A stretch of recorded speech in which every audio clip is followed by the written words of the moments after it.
శుక్లాం బ్రహ్మ విచారసారపరమామాద్యాం జగద్వ్యాపినీం వీణాపుస్తకధారిణీమభయదాం జాడ్యాన్ధకారాపగాం హస్తే స్ఫాటికమాలికాం విదధతీం పద్మాసనే సంస్థితాం వందే తాం పరమేశ్వరీం భగవతీం బుద్ధిప్రదాం శారదాం. శ్రీ మహాగణాధిపతయే నమః. శ్రీ మహాసరస్వత్యై నమః. శ్రీ గురుభ్యో నమః. 2025 సంవత్సరం ఫిబ్రవరి మాసంలో మీనరాశిలో జన్మించినటువంటి వారికి, అంటే మీనరాశి జాతకులకు గోచార ఫలితాలు ఎలా ఉన్నాయో తెలుసుకుందాం. ముందుగా మీనరాశి వారికి ఈ ఫిబ్రవరి మాసంలో గ్రహస్థితి ఎలా ఉంది, ముఖ్యమైనటువంటి గ్రహాలు ఏ ఏ స్థానాలలో సంచరిస్తున్నారు, వాటి యొక్క ప్రభావం ఎలా ఉండబోతుంది అనేటువంటి విషయాన్ని మనం చూసినట్టయితే, సూర్య భగవానుడు 12వ తారీఖు వరకు ఏకాదశ స్థానంలో సంచరిస్తున్నాడు, శుభప్రదంగా ఉన్నాడు. తదనంతరం ద్వాదశ స్థానంలోకి ప్రవేశిస్తున్నాడు, ప్రతికూలంగా ఉంటుంది. కుజుడు అర్ధాష్టమ స్థానంలో సంచరిస్తున్నాడు, ఇది చాలా ప్రతికూలంగా ఉంటుంది. బుధుడు ఏకాదశ ద్వాదశ స్థానాలలో సంచరిస్తున్నాడు, అనుకూలంగా ఉన్నాడు. గురువు తృతీయ స్థానంలో బాధక స్థానంలో సంచరిస్తున్నాడు, ప్రతికూలంగా ఉన్నాడు. శుక్రుడు జన్మస్థానంలో సంచరిస్తున్నాడు, అనుకూలంగా ఉన్నాడు. శనీశ్వరుడు ద్వాదశ స్థానంలో సంచరిస్తున్నాడు, ప్రతికూలంగా ఉన్నాడు. రాహువు జన్మస్థానంలో సంచరిస్తున్నాడు. కేతువు సప్తమ స్థానంలో సంచరిస్తున్నాడు, ప్రతికూలంగా ఉన్నారు. ఈ విధంగా గ్రహస్థితి ఉంది. మెజారిటీ ప్లానెట్స్ ప్రతికూలంగానే సంచరిస్తున్నాయి. సూర్యుడు మొదటి 2 వారాలు, బుధుడు శుక్రుడు మాసం కూడాను అనుకూలంగా సంచరిస్తున్నాడు. మిగతా గ్రహాలన్నీ కూడాను, ప్రధానమైనటువంటి గ్రహాల యొక్క స్థితి ప్రతికూలంగా ఉంది కాబట్టి ప్రతికూల ఫలితాలే ఎక్కువగా గోచరిస్తున్నాయి. అయినప్పటికీ కొన్ని విషయాలలో బుధుడు సూర్యుడు శుక్రుడి మూలకంగా కొన్ని మంచి ఫలితాలు, అనుకూలమైనటువంటి ఫలితాలు కలిగే అవకాశాలు కూడాను ఒక పక్కన గోచరిస్తున్నాయి. ముందుగా విద్యార్థుల విషయం మనం చూసినట్టయితే, విద్యార్థులకు గురువు అనుకూలత బాగా ఉండాలి. విద్య లోపల రాణించడానికి, అనుకున్న సంస్థలో మనం సీటు పొందడానికి, వీటన్నిటికి కూడాను గురువు యొక్క అనుగ్రహం బాగా కావాలి. కాబట్టి గురువు బాధక స్థానంలో ఉన్నాడు. మీరు ఎఫర్ట్స్ బాగా పెడితేనే మీరు ఫలితాలను పొందగలుగుతారు ఈ మాసంలో. కనుక విద్యార్థులకు ఇండైరెక్ట్గా మనకు ఈ గ్రహస్థితి ఏం చెప్తుంది అని అంటే, మీరు ఎఫర్ట్స్ బాగా పెట్టినట్టయితేనే మీకు ఫలితాలు వస్తాయి. మంచి సంస్థలలో మీకు సభ్యత్వము, అడ్మిషను లభిస్తుంది. కాబట్టి విద్యార్థులు ఓవర్లుక్ చేయకుండా ఏదో ఎక్కడనో మనస్సు పెట్టి చదివినట్టయితే మీకు ఫలితాలు రావు. ఏకాగ్రతతో మీరు చదవాలి అనేటువంటి విషయం ఇక్కడ మీకు ఈ గ్రహస్థితి తెలియజేస్తుంది. కాబట్టి విద్యార్థులు దీనికి అనుగుణంగా మీరు ఎఫర్ట్స్ పెట్టండి, మంచి ఫలితాలను పొందుతారు. ఇక ఉద్యోగస్తులు, కార్పొరేట్ సంస్థలలో పనిచేస్తున్నటువంటి వారు, గవర్నమెంట్ సంస్థలలో పనిచేస్తున్నటువంటి వాళ్ళు, వీళ్ళందరికీ కూడాను తోటి ఉద్యోగుల యొక్క సహాయ సహకారాలు బాగానే ఉంటాయి.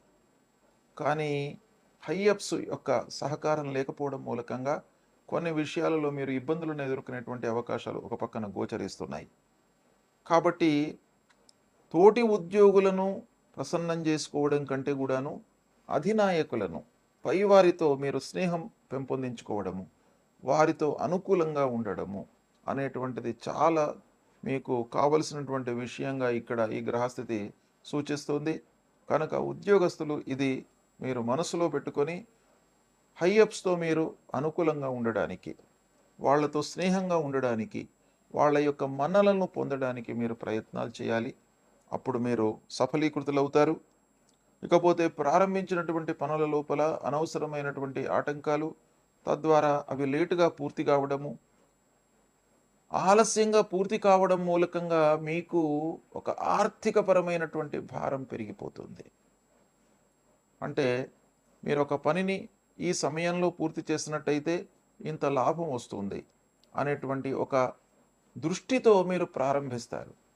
అది జరగకపోయేటప్పటికి ఏమవుతుంది, మీకు ఇండైరెక్ట్గా భారం పెరిగిపోతుంది. ఆర్థికమైనటువంటి భారం పెరిగిపోతుంది. అది కనబడుతుంది కాబట్టి తద్వారా వృధా ఖర్చులు,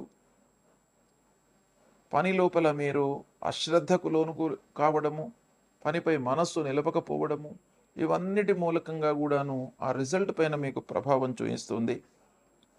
కనుక ఆర్థికపరంగా మీకు సమస్యలు ఉన్నాయి ఈ మాసంలో కాబట్టి రాబడి ఖర్చు పైన మీరు ప్రత్యేకంగా మనస్సు నిలపాలి.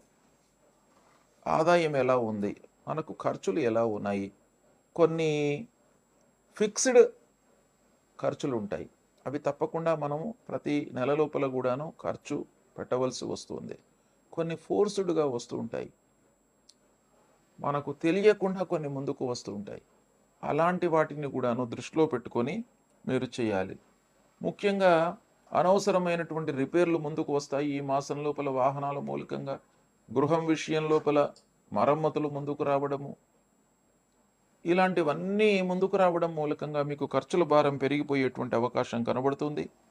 అన్నదమ్ములు, బంధువులు, ఆత్మీయులతో వైషమ్యాలు, కలహాలు కూడాను గోచరిస్తున్నాయి కాబట్టి వాటిని కొంత దృష్టిలో పెట్టుకొని కొంత తగ్గించుకునే ప్రయత్నం చేయండి. ఇకపోతే ముఖ్యంగా దురుసుగా ప్రవర్తించకుండా, అంటే మాటను మీరు కంట్రోల్లో పెట్టుకున్నట్టయితే ఈ మాసం కొన్ని విషయాలలో మీకు సమస్యలు రాకుండా ఉంటాయి. కానీ మాట దురుసుతనము, సాహసించి చేయడము, ఓవర్లుక్ చేయడము, ఇలాంటి వాటి మూలకంగా మీరు కొన్ని అనర్థాలను, కష్టాలను కొని తెచ్చుకునేటువంటి అవకాశాలు బాగా కనబడుతున్నాయి. ఇక ఇంటి వాతావరణం మట్టుకు మీకు అనుకూలంగానే ఉంటుంది. భార్య, పిల్లలు, కుటుంబ పెద్దల యొక్క సహాయ సహకారాలు బాగా లభిస్తాయి. వైద్య వృత్తిలో ఉన్నటువంటి వారికి, సాఫ్ట్వేర్ రంగంలో ఉన్నటువంటి వారికి, వ్యవసాయంలో ఉన్నటువంటి వారికి, మీడియా రంగంలో ఉన్నటువంటి వారికి కూడాను తాత్కాలికంగా కొంత మీకు ఈ మాసం కలిసి వస్తుంది. ఇక ముఖ్యంగా వ్యాపారస్తులకు చేతిలో ఉన్నటువంటి వ్యాపారానికి ఇబ్బంది లేదు. చేతిలో ఉన్న వ్యాపారం లాభదాయకంగానే కొనసాగుతుంది. కొత్త వ్యాపారం మటుకు ప్రారంభించకండి. ఆ వ్యాపారం లోపల కూడాను ఫైనాన్షియల్ మ్యాటర్స్ లోపల ఏవైతే లావాదేవీలు ఉంటాయో వాటిని మీరు జాగ్రత్తగా చేసుకుంటూ వెళ్ళినట్టయితే మీకు సత్ఫలితాలు కలుగుతాయి. రాహుకేతువులు మూలకంగా మీకు ఇబ్బందులు ఉన్నాయి. అనవసరమైనటువంటి ఆలోచనలు వస్తూ ఉంటాయి. సమయస్ఫూర్తితో మీరు నిర్ణయాలు తీసుకోకపోవడం మూలకంగా కొన్ని అనర్థాలు జరిగేటువంటి అవకాశాలు బాగా కనబడుతున్నాయి. ఈ విధంగా గ్రహస్థితి ఉంది.